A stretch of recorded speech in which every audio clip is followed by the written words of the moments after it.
They're predicting that GM will make a next-gen. GM might have thought of something to do in between the C8 and C9. Yeah, a lot of that stuff is you kind of have to coach people to the finish line. Right. So if GM just gives us that from the very start, would that be all that bad? Probably not.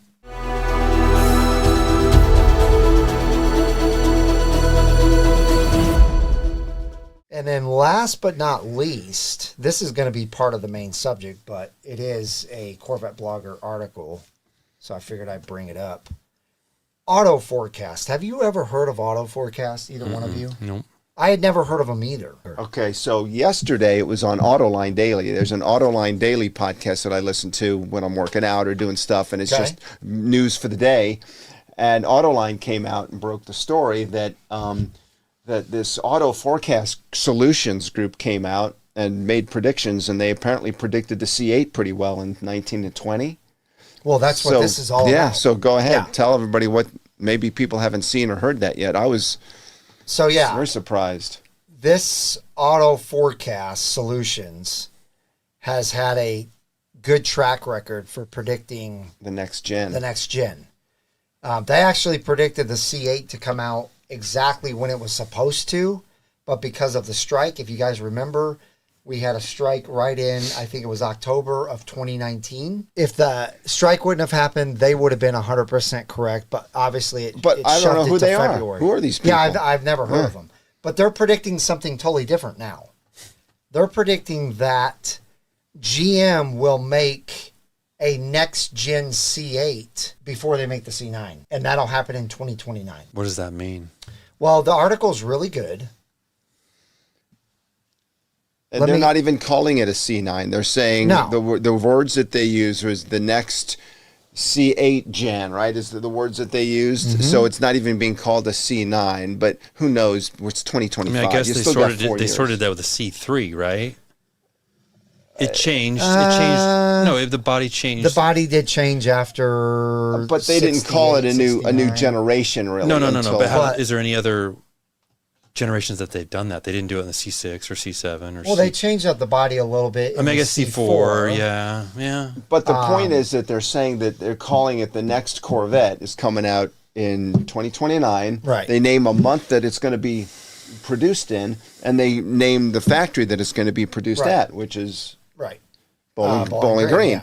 Yeah. So they're pretty 4 years in advance statement. It's pretty amazing. And they're not calling it a C9. They're calling it the next C8. I have a feeling there'll be a C9 by that time. But, I mean, C8 Plus, C8R, we've already done Well, they're talking about how it could have upgrades to not only the body, but also modifications to the engine to make it faster, more powerful, yada, yada, yada.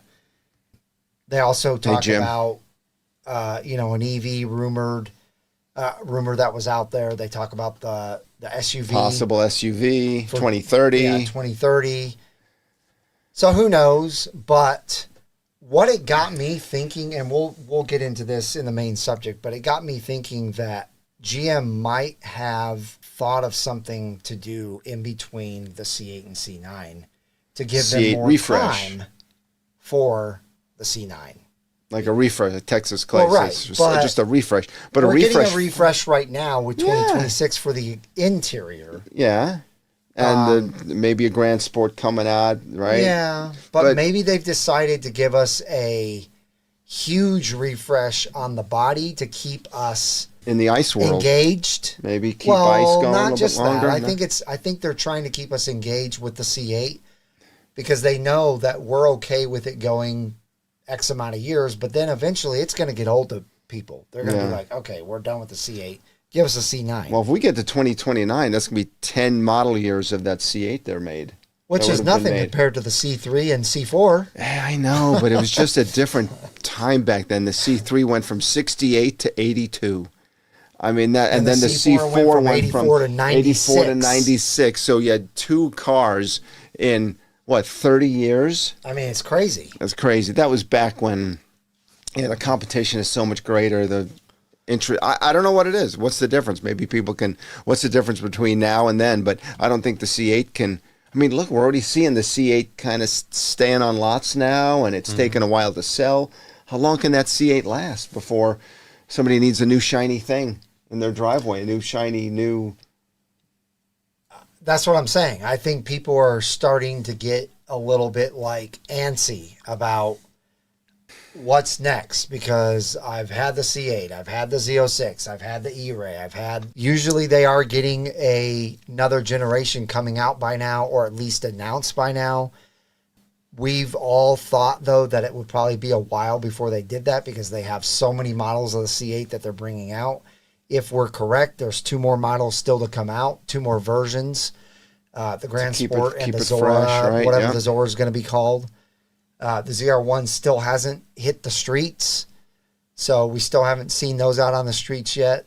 But my thinking is kind of, I'm wondering if GM is saying, we had a lot of looks and positive feedback on that concept car. And I've actually heard this. They've had a lot of positive feedback on the concept car. I'm wondering if they've decided that they will take that a little more seriously than they have in the past, because we already know that they've made a giant leap with the C8 to go to more of an exotic look. Yeah. And we've already talked about in the last couple of lives how we think they're probably going to make another leap to make the C9 even more exotic. So why not keep everybody content with the C8 for a little bit longer, to bide their time to have a few more years to come up with a crazy exotic looking C9. Yeah, a lot of that stuff is you kind of have to coach people to the finish line. Right. Just like, look, Cybertruck. When we all first saw that, we thought that's not real. Exactly. I thought that until the day the truck came out. I thought it was a concept car. I'm like, yeah, it's coming out, but it's not going to look like that. There's no way it looks like a triangle on 4 wheels. Exactly. And now, I mean, granted, there's some issues now with them not selling, but those things you couldn't get, those are more desirable than anything out there for 6 months or 12 months. And you see them everywhere now, and they're all they look the same. And you're just like, okay, you're used to it now. Right. And they still kind of look dumb, but you're just like, whatever. I just hope I never get hit by one. Right. Yeah. Well, you don't want to get hit by sliced like a slice of cheese. You don't want to get hit by a Hummer. That's what you don't want to get hit by. Yeah. Or a Rivian.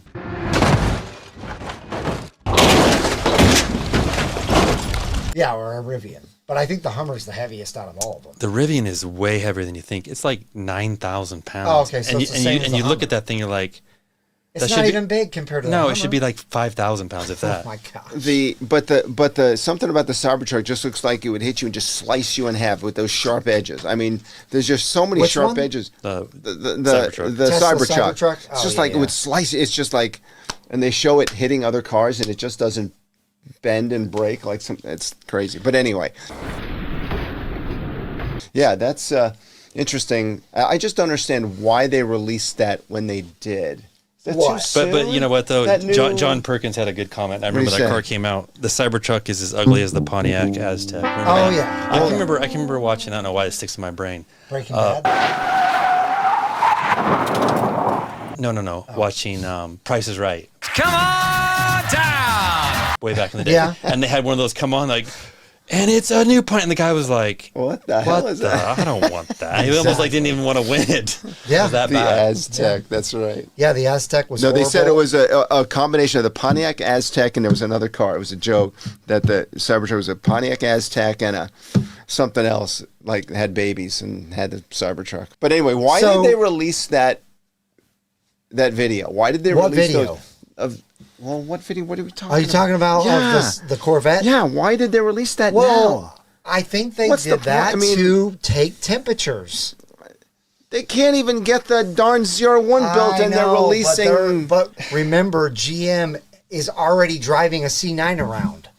They're already testing a C9. Yeah, I guess. Right now. They're in somewhere it is, right? But it goes back to, we talked about the age demographics of the buyers. 5 years from now, 6 years from now, where are you going to be? I might be in a nursing home. That's what I'm saying. Shut up. But he knows how he tries to get that in every chance he can. But you get what I'm saying. Like every chance you're gonna revert back to the older styles, anyways, as you get older. Yeah. I mean, the C8 is pushing it for you. It is. It was pushing it. Mike really had So to. basically, you got to think it from GM, Chevrolet. They don't care what you think. No. Yeah. They care what that The next gen is 35-year-old or 34-year-old that's going to be close to 40 in 5 years. Yeah, right. Yeah. And they want that. I mean, look at the Cybertruck. Go back to that 100. These people are buying it, and I don't know what the average age of a Cybertruck buyer is. It's probably 40, maybe late 30s, early Probably. 40s. Yeah. Yeah. It's Not crazy, the older but- guys like me. So a couple of questions I have here. Will the C9 look anything like the concept Corvette? We all know most people are saying no. But will a Corvette in the future ever look similar to what you're I would seeing? say so, and maybe that's the Zora, and there's Corvette, and then there's Zora, and it's its own Thing. animal, so to speak. I don't know. Go ahead, Supercar. Supercar Ranch, and he always has interesting, and it might be true, but hate to say it, but that was a direct signal of the changing of the guard on the Corvette. Yeah, too. that's true. That's a good They kind of, once Taj was gone Yeah. and not protecting, Correct. and probably to a lot of his guys, I mean, like we said, there's probably people we don't even know of that are gone, but And that's good. in boom, my you're gone. opinion. And by the way, look at this. And those guys had nothing to do with it. But that's a good thing in my opinion. Just like I said earlier, Good point. Chevrolet was taken back a little bit by the response that they got on that concept car.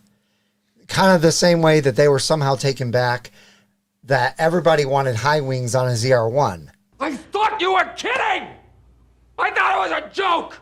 You know, that blows my mind that they were taken back on that. It blows my mind that they were taken back on this, because whether you want to admit it or not, that car looks pretty amazing. I know it's an EV and you're going to, oh, if it's an EV, I don't want anything to do with it. Well, they made it very clear from the very get-go, even on the Top Gear video where the gentleman got to walk around the car and talk to a GM. He actually stated that GM has stated the new one is not going to be EV. It's still going to have an ICE engine. So I'm not worried about that at all with this new look. I'm just wondering if the new look, any part of it, does any part of that new look interest any of it, any of the Corvette community? I would say yes, because like I said, there's a lot of comments that are like, oh my gosh, I love it. Then there's comments that are just like, no. Well, I mean, I So- think every concept car is going to be exaggerated. But if you go back and look, historical, there's the old guy talking. If you look at the old concept cars, the Mako Shark from 65, really accentuated front fenders and rear fenders. People are like, that's not possible. But look what they did with the 68. They flattened it down a little bit, and it mirrored that. So I think that there are some hints in there, some design cues that they're going to probably go with. Obviously way tuned down, and that whole wraparound windshield probably can't be a production thing, but maybe I don't know. It's who knows. You kind of have that same thing in Koenigsegg's, where the windshield wraps around. Yeah. So I don't know. It could happen. I'm not sure that it ever will. But just like you were saying earlier, are Corvette enthusiasts ready for this much change on the Corvette?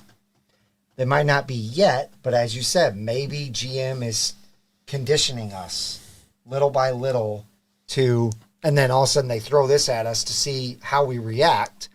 And they got a different reaction than they were expecting. But Supercar Ranch made a good point Okay. too. Clayton, he's basically saying, look at historically, the Mustang was the go-to Ford car for the supercar, not supercar, but sports car. And then they came out with the Ford GT. Yes. Could this be that version of A the Corvette? Like I different- said, maybe this is the Zora, or whatever they're going to call Sure. it, where they're doing two cars, very limited, very expensive. And don't forget that people are already, and have been doing this for a long time, but especially with the C8, they are putting parts on their C8 to make it look way more exotic than it already does.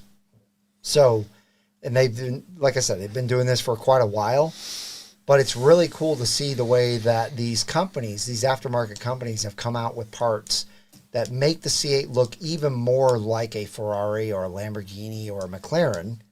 Because that's what people really are going after. They're going after buying a $70,000 car that they can make look like they spent $300,000 on. So if GM just gives us that from the very start, would that be all that bad? Probably not.